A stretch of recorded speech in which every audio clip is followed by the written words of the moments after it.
Hey everybody, my name is Jennifer and this is Metatron speaking. I'm going to be talking about conversations that I had with 3 druids recently. I didn't even totally know what a druid was. Let me remind you about this. So I posted about this before I left on my trip. I'm back now, of course. I pulled 2 different oracle cards from a brand new deck, which is, if you're curious, Oracle of the Mermaids. And when I pulled these 2 cards, it was the combination of the word Druid and this image, this hooded figure, that let me know that I was being asked to channel at least one Druid, which I've never done before. I'm gonna pull that up for you. I actually want to show you guys something though too. Do you see this like massive? Let me show you. In case you're wondering, it's like super heavy. I don't normally have it over here. It's this massive Lemurian quartz that I got, I don't know, last year. It's a big old fat thing. Anyways, I've had him this whole time, never knew what to program him to do. Once I got that vision that was asking me from the Pleiadians and the Mantids and a bunch of other extraterrestrial groups to channel information on books, I have set this guy up and programmed him. I'm trying to get them to like download things to me. Oh my gosh, it's so heavy. In my mind while I sleep or in that in-between state where it's really easy to receive things. Because when I was on my vacation, they were actually doing that. While I was sleeping, I would wake up and I'd be like, oh, I have to write this down. Anyways, so that's what that giant crystal behind me is doing, hopefully. Let me pull up this conversation with the druids because I'll tell you what, it is something else. And I was thinking about making it 2 videos.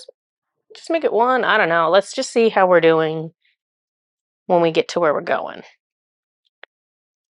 But man, it was talking about things that I know nothing about. And so it was kind of hilarious because my guides always do this where they will bring up information that is maybe a hot topic in the spiritual world, but I literally know nothing about it because I've never been the person to go looking for this information. They bring it to me, force me to look at it. So let me tell you what I said. Okay, so 3 druids are here with greenish gray hoods covering them. Under their hood, it looks like a human, but they were men, or at least the one I saw was a man, and he was bald. He had super white skin, like white like a piece of paper, white like chalk. Um, and like I said, bald. And I'm like, are you Celtic? Because this card was kind of Celtic-y, and so, oh, here comes a cat. I literally have 2 cats and 1 dog with me right now. So if you hear weird meowing and barking and my Fynn does not know where to go because I have Oliver here because Oliver has to be here when I do a video. And please don't knock over my crystal buddy.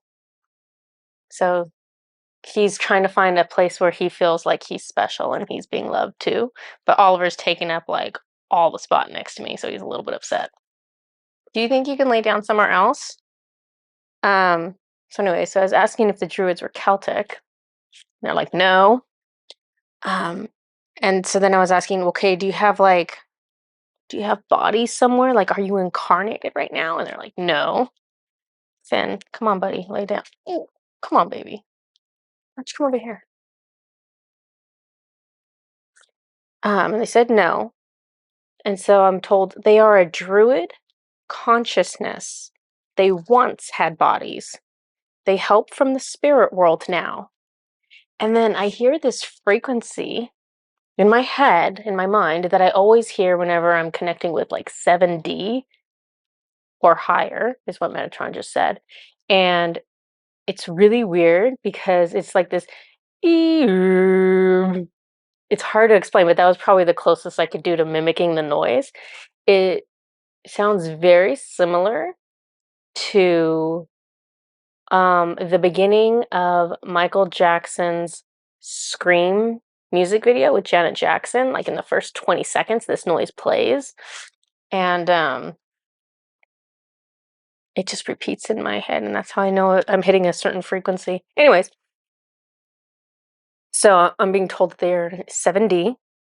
I introduce myself and ask if they are willing to teach me more shamanic skills because that's what I thought they were there for. I was like, are you willing to teach me more shamanic skills? Because I have some now and I would love to learn more. And so that's, like I said, that's why I thought they were there. And so they were like very accommodating and they like bow to me. And so I'm like, oh, cool, that's what's going to happen. So I was like, shall we begin? They slowly answer yes. And so I say, is this astral realm work? Are we going to be going to the astral realm to do stuff? And they say no. I ask how they would like me to refer to them. And this would be creepy, except I guess I'm used to it by now. They don't touch me, but they turn my head to the right. Not to look at Fynn the cat, but to look at Metatron. And so I'm like, okay. I'm like, Metatron, how should I just refer to them as like the Druids, or what do you want to do? And so they start giving me letters. And so the individual in the center, his name is Abnero. Abnero. The left is, I want to make sure I say it right. Ulu. Ulu. Yeah. Uluw. Ulu. And on the right, they gave me the name Raziel, which is an archangel's name. And I was like, this is the same. The archangel is the druid. And they're like, yes. And I was like, if you look up, if you Google Raziel's name, the archangel, he is the archangel of secrets. He is the archangel of mysteries. So, of course, his soul, of course, would be a druid. Of course, it would be. So, I know that he is one of my guides. I never talked to him. So, he's probably like, now you're going to talk to me. We have to talk now. So, he's one of these 3 druids. And so they start showing me things, and I see what looks like a really elaborate door frame. There's like the 2 sides, and the bottom, and there's this elaborate top to it. And but it looks like it's made out of like cement, and it's in space. It's like just floating there. It's not like connected to the ground. And so I was like, okay, is that what a gateway looks like? And they're like, yes. So I was like, okay. So people always confuse gateways and portals, or a lot of people do. And they're very different when you get them like visually like this. So of course, the gateway literally looks like a doorway, whereas a portal, when I'm shown it, looks like a wormhole. It looks like a spinning distortion in space that is a tunnel, if that makes any sense. It looks like something that you can be sucked down or sucked out through, either way. So I'm looking at this gateway. At the top center over the doorway is a symbol to show what the gateway is for, or to, or what the gateway is. The symbol is carved into the concrete. It looks like a star with 12 rays coming off of it, but it's a 2D representation of a 12 pointed star. So it's just a bunch of rays pointing in all directions. And so as soon as I see that, I go, oh, that's a North Star. This is Polaris. This is the Polaris Gateway. And they say yes. So the Polaris Gateway is the Lightworker Gateway from the Polarians that we are scheduled to have right after this current Lightworker Gateway that we have, that we are getting through the Mantids. So I'll tell you what I wrote. They are opening the gateway. Energy spirals at the center of where the door should be, and energy starts pouring out. I turn to Metatron, and I'm like, are they really opening this right now? And he says, yes. So then my head leans back in real life, which it only does this when creator slash God slash Ra wants to talk to me. So I'm looking up. Creator is like sprinkling something on me, like something glittery. And now I'm wearing a Druid robe. I'm telling you, this is like not even the weird part, guys. Like, this is like the not weird part. What I'm telling you right now is just going to get stranger.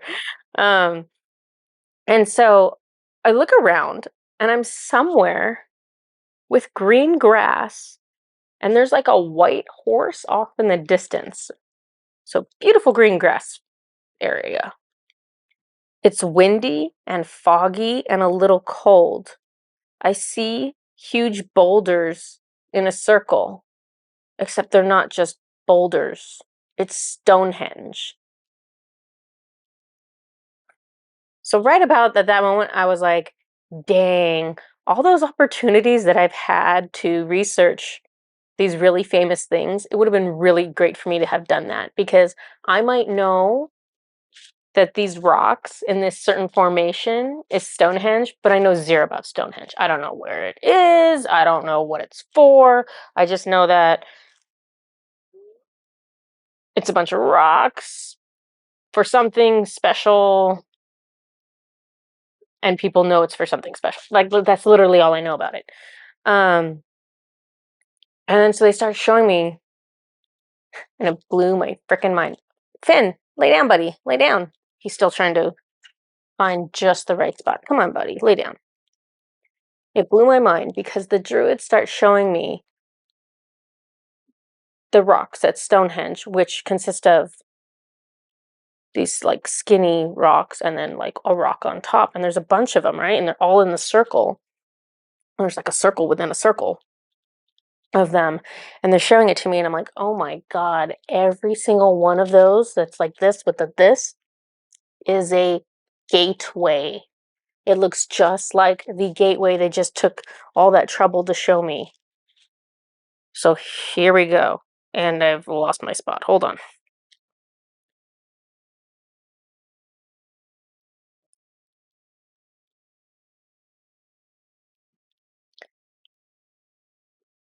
One rock for each side of the doorway and a rock on top, just like I described what I saw in the cosmos. And I'm told that Merlin did this. And so I'm like, well, one, I'm like Googling the heck out of Stonehenge at this moment. I'm not even finishing my vision. I'm like, what is Stonehenge? And people are like, some people speculate that Merlin did this. So I was like, did Merlin do this? I was asking Metatron. He's like, yes. And so like, why would Merlin do this? Why would Merlin put a bunch of gateways in a circle? I'm shown that they were placed strategically to make a certain formation, almost like they are placed on a grid. What is underneath them? This is me thinking. Something extraterrestrial is buried underneath there. The Galactic Alliance buried whatever it is in that space. I'm being shown each gateway gives a different energy. Even with the physical destroyed, it doesn't matter. So, like, you see it's supposed to be a circle of them. Sorry, guys. You can tell they're lined up with me because I'm itching my nose and I'm clearing my throat. And so, obviously, my guides are lined up with me, and it's creating that physical reaction. But even if you see that it's supposed to be the circle of these rocks or gateways at Stonehenge, and maybe one or two of them are knocked over or missing, doesn't matter. Does not matter that the physical is gone, because energetically, the gateway is still there. Those rocks were just the physical marker of what was already energetically placed there.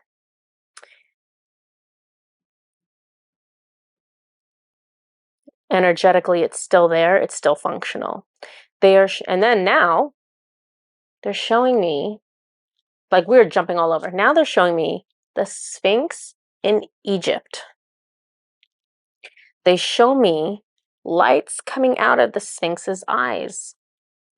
And so now I'm Googling the Sphinx because I'm like, what the heck is the Sphinx looking at? Like, where are those lights going? What are they showing me? Google says he looks at the sunrise, but that's not it. There is something else. There's a gateway there. So we can't see it. There's not a physical marker for it, but there's an energetic gateway equivalent to where the Sphinx is looking. It is a gateway there still energetically. It's active now. I'm shown energy is released through the gateway onto Earth. These gateways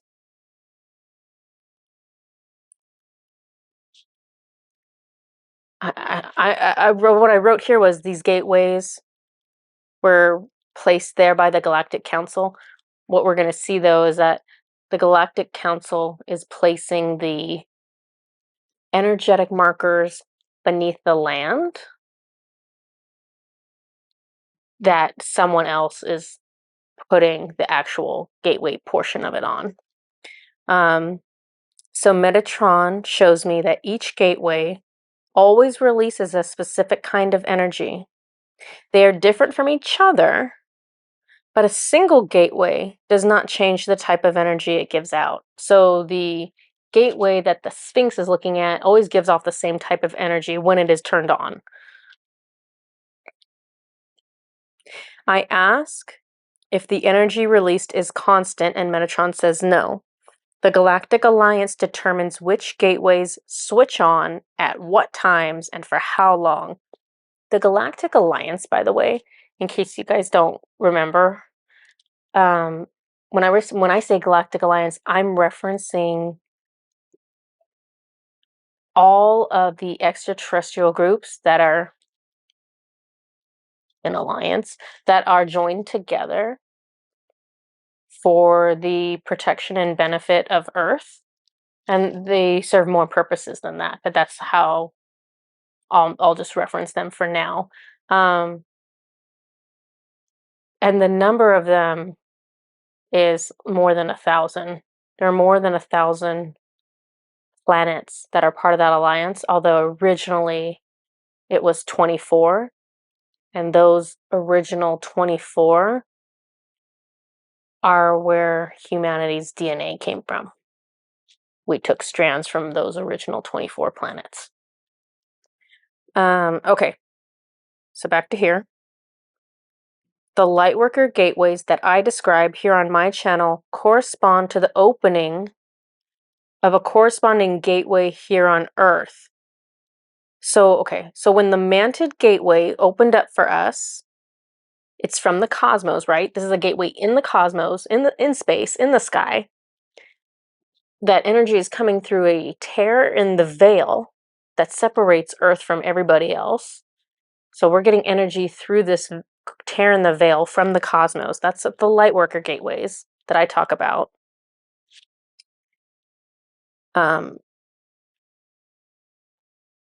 So when this is being done, I'm told that also corresponding at the same time that we are getting energies from the cosmos, there is a gateway that is on Earth that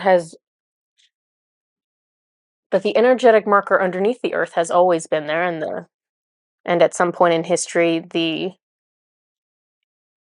actual gateway portion was built onto that spot. But one of these Earth gateways is also opened, but the Earth gateway releases different kinds of energies for a different purpose. So the Lightworker gateways, those are just for Lightworkers, and those are from different extraterrestrial groups in the Galactic Alliance. The Earth gateways are not meant for just Lightworkers. They are meant for all of humanity.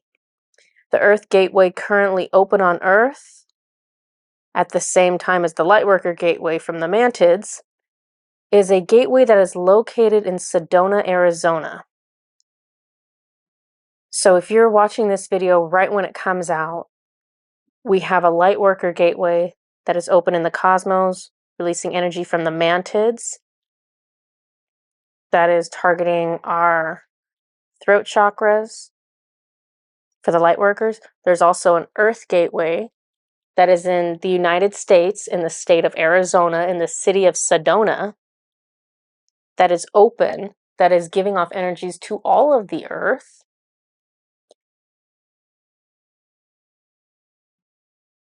I see that it is gold colored. It is a healing energy for earth. Mantids are excellent healers. So the earth gateway that's open is also using energy provided by the mantids. So it's almost like the mantids were already scheduled to help earth at this time in this way. And then they added on kind of like the light worker gateways, it feels like. We've had these earth gateways going on for a long, long, long time, and we just never quite knew about them, or we maybe didn't have this much information about them previously, even though people kind of had this in their consciousness. People have kind of been aware of something like this for a long time, because when I'm researching it on the internet, I can see people referencing like vortexes or like energy portals. So it's already in our consciousness that there are certain places on Earth where something's happening. We just didn't know quite what it was and from who and all of that stuff. So mantids are excellent healers, and I see this gold light coming out of the Sedona, Arizona location from them. There are tears in Earth's aura. So you got to remember, Earth has a soul. Anything that has a soul has an energy body, has an aura, has a 3D energetic space. So Earth has tears in her aura, and these energies are helping to heal those for Earth, as well as tears in the auras of humans, animals, plants, and rocks on Earth. This is the spiritual equivalent. When you have a tear in your auric field, when you have a tear in your 3D aura, it's kind of like the energetic equivalent of you bleeding out. Like, it's bad. Your energy is leaking out. It's very bad for your energy. So it's almost like this energy that's being released is like having a bunch of doctors running around trying to stop all the bleeding for everything on Earth, trying to stop all the emergency energetic situations on Earth, trying to resolve those. Anyone receptive to these energies will benefit from it. You didn't have to be aware of these in the past to benefit from them. It is the state of your energy that dictates whether they come to you. Are you open to change and growth and healing? These will naturally come to you. And this is true for any beneficial energies that is released from any benevolent beings, archangels, galactics, whoever. Anytime there's an energy release, we have our free will in place. We can choose to accept or choose to reject it. So if you're naturally someone who's receptive to abundance and healing and transformation, then it's coming right to you. You don't have to be aware of it whatsoever. If you cling to the past, if you refuse to change or refuse to grow, these energies are going to respect your free will, and they're going to move on to the next person who may or may not want them. So there are 7 Earth gateway locations. Of course there are. Of course there are 7. It's like Metatron's favorite number. So I'm going to list them for you. So the Sphinx in Egypt, Sedona, Arizona, Stonehenge in England, Machu Picchu in Peru, Uluru, I'm probably saying it wrong, in Australia, Varanasi, India, and the South Pole in Antarctica. So there's our 7. Please note that these 7 locations are in 7 different continents. Egypt, Africa, Arizona, North America, England, Europe, Peru, South America, Australia, of course. India is in Asia, and Antarctica is Antarctica. One in each of our 7 continents. Accidental? I think not. So I asked them, well, those geographically closest to these energies, whenever each of these portals is, or portals, I mean, I messed it up. Whenever any of these gateways, Earth gateways, are open, is someone who's physically closer to that area going to benefit from the energies more? That's what I was asking Metatron. And he says yes.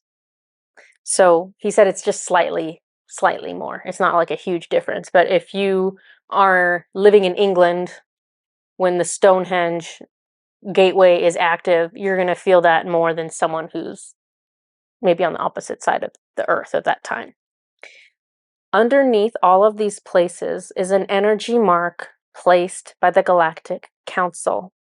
It protects the gateways to only be accessible to them to either turn them on or turn them off. So only the Galactic Council, only their energy signature is the key that activates these gateways or deactivates these gateways. One of Commander Ashtar's roles is monitoring these 7 gateways on Earth. Information about the energy given off at those locations is sent to his ship for review. That's all they tell me. They gave me the impression that they're giving off specific energies to benefit us in a specific way, and that the data that is being sent to Ashtar is to help them assess whether they've met their goal. Did they give off enough of it? Have they reached whatever goal they have? Did they give off too much of it? Did it have an adverse effect? So it's almost like they're checking their own work to make sure that they're getting the outcome they're looking for. The rest of this was supposed to be a second video, but no, we're going to do it in this one. So next, I am shown a gold wheel. So there's multiple, it's like wheels within wheels, is how I'm going to describe it. So they're all gold with star being hieroglyphics. So with ET hieroglyphics all around it. There are 3 inner wheels and 1 outer wheel. So basically it's 4 wheels, right? 1, 2, 3, 4, and they all spin both directions. And depending on which hieroglyphics are lined up, something different can be unlocked. So it's like a combination lock. And we have different symbols on each of these 4 wheels, and it's almost like, all right, we turn this one this way, and we turn this one this, and everything lines up a certain way. And based on what we've lined up, I'm being shown something is unlocked. So this is information from the Druids. So I'm given a closer view of the symbols on these 4 wheels. So there's some kind of star being language on one of them.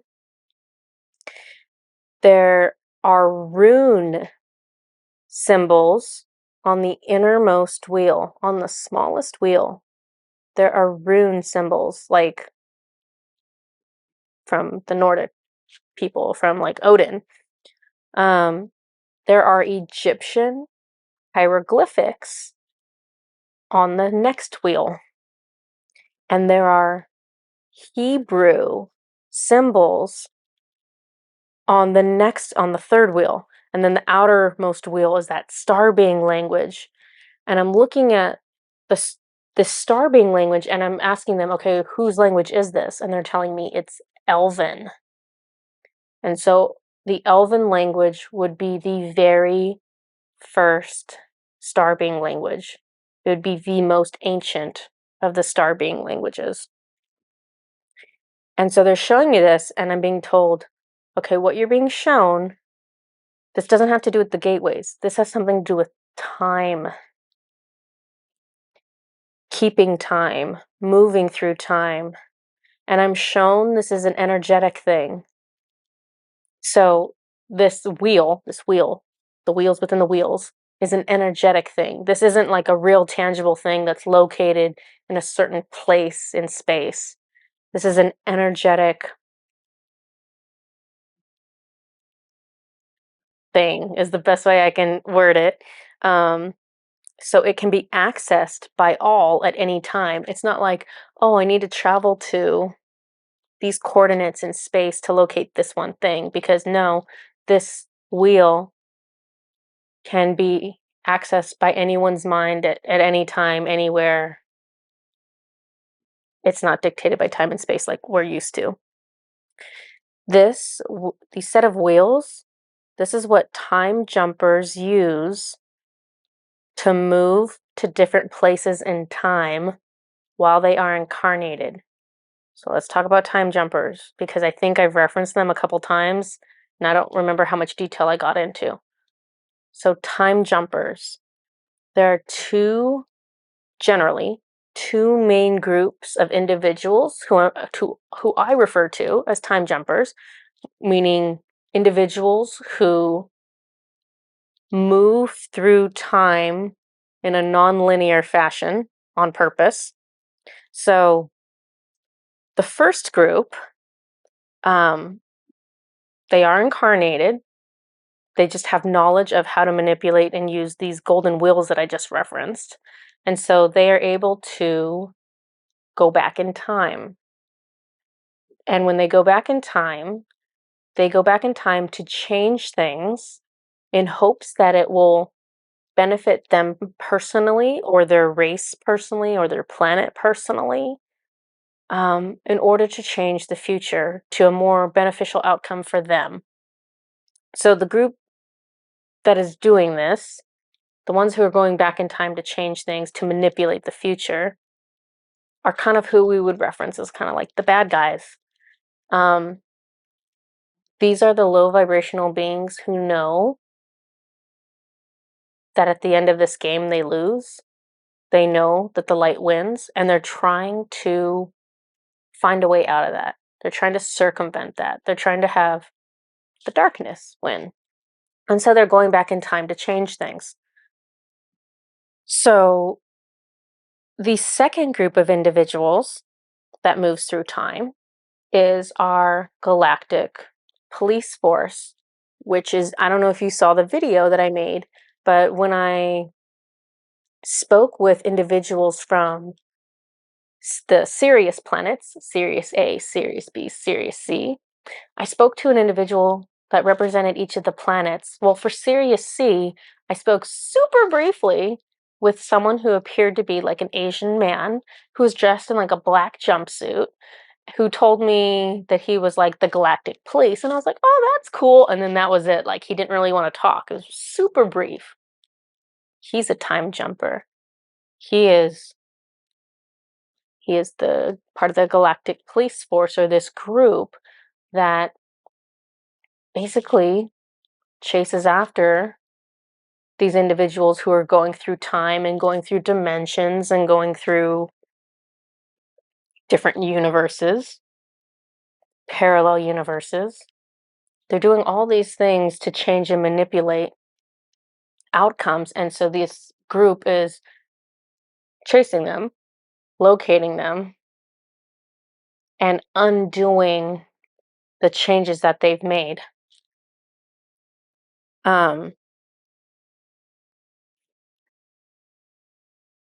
So those are the two main groups.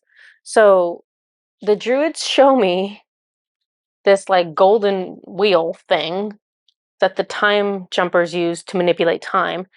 Then they go and they give me this vision, and I'm in Antarctica, and I see this like portal. It's like this oval that opens up in the middle of space on Antarctica. And And some of these time jumpers just like fall out of this portal. And they fall out onto the ice and the snow.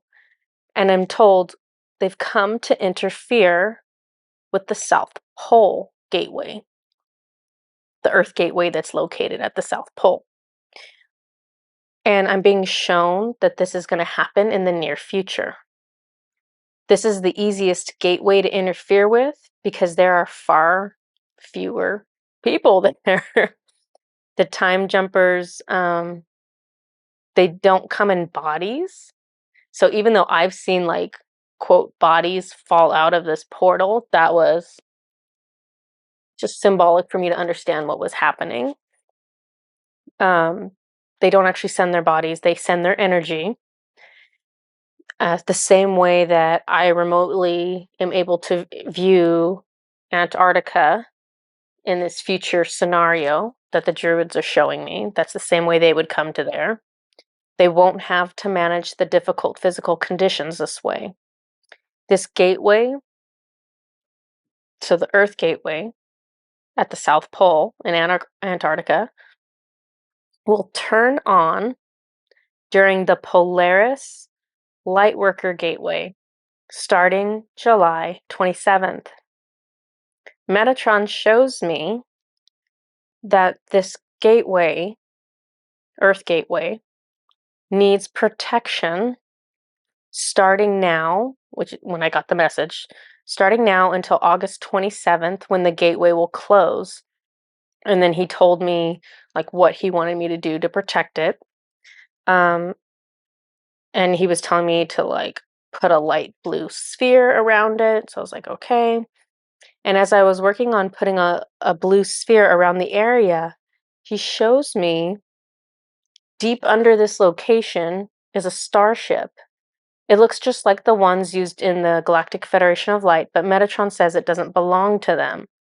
So I was like, okay, well, whose starship is this? And he says it's a Syrian starship.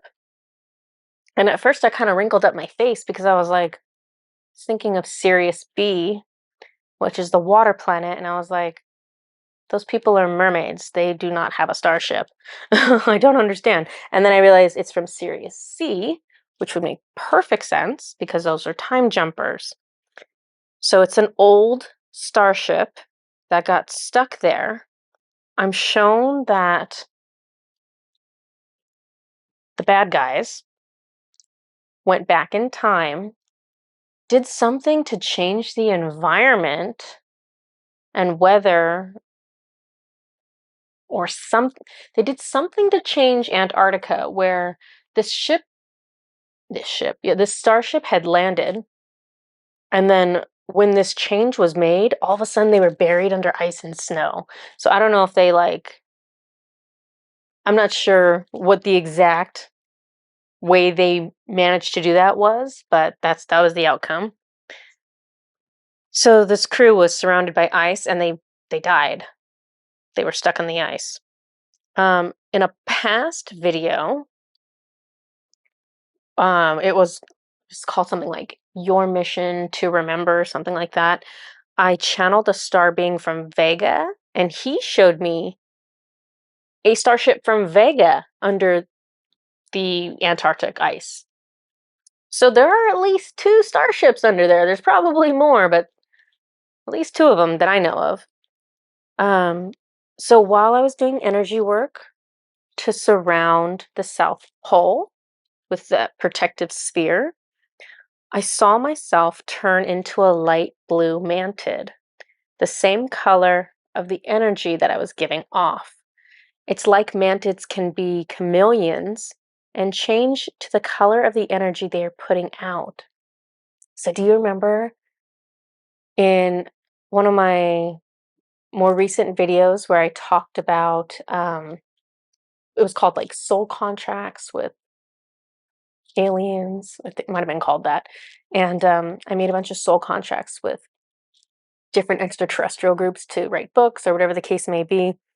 And with the mantids, there was this one mantid in the council that looked like they were bronze, and then she changed into like this iridescent lavender color.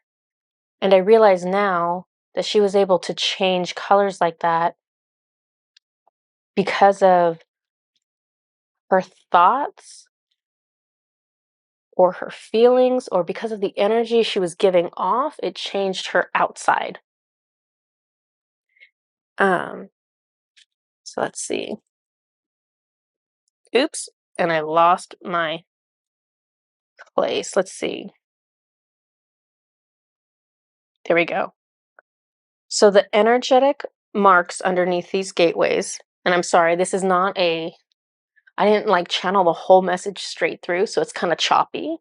Um, because something would happen in real life and I would step away and then I'd try to go back to it. So then I was told the energetic marks were placed on Earth right before humans began incarnating on it.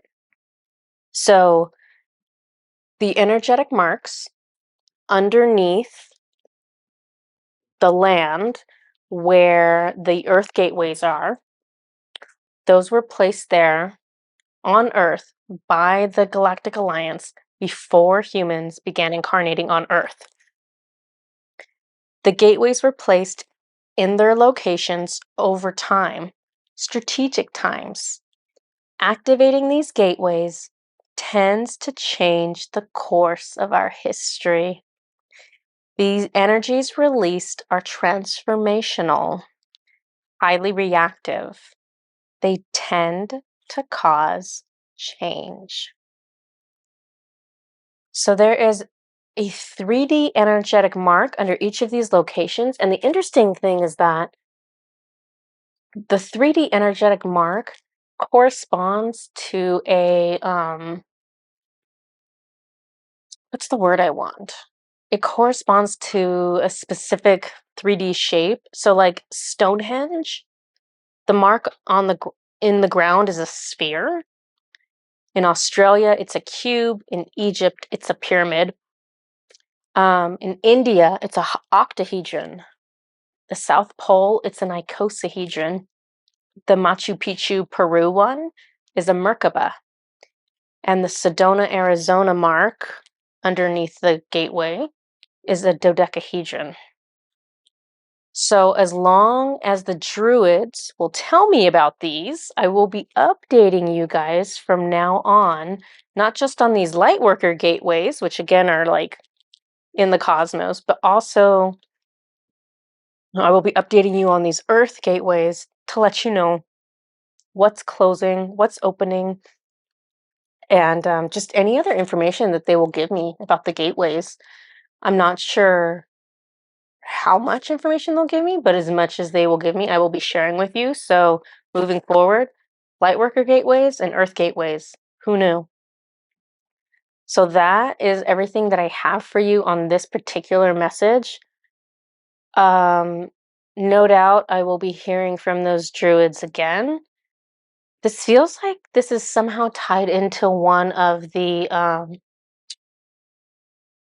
soul contracts that I made, but I just can't tell how yet. But it's just too coincidental that I made all these soul contracts and now like certain groups are just like coming forward like crazy to do things. So I'm sure it's tied into that somehow, but I'll figure it out later, I'm sure. Okay. So that's all I have for you guys for today. So I hope you enjoyed it and I'll see you next time.